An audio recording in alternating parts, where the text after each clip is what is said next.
Hello, আসসালামু আলাইকুম। সবাই কেমন আছেন? অনেকদিন পর একটা ভিডিও করছি। তো এটা হচ্ছে আমার অ্যাকুরিয়াম, ছোট্ট একটা অ্যাকুরিয়াম। উম, এটা হচ্ছে গ্রিন কালার যে মাছটা, এটা হচ্ছে জেব্রা ফিশ।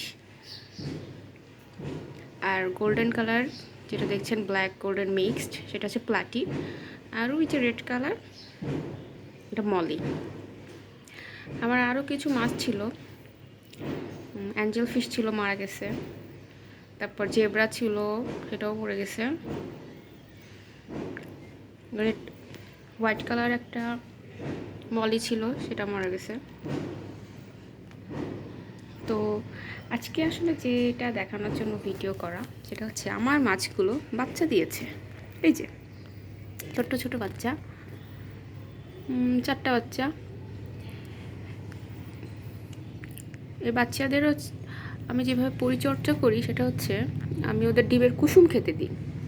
1 চিমটি ডিমের কুসুম হাত দিয়ে পিষে দিয়ে দিই, কারণ ওরা মাছের যে রেগুলার খাবারটা, এই যে এটা খেতে পারে না। আপনারা সবাই দোয়া করবেন যাতে মাছগুলো বড় হয়ে ওঠে। খুব কিউট। ধন্যবাদ, বাই, টাটা, ভালো থাকবেন।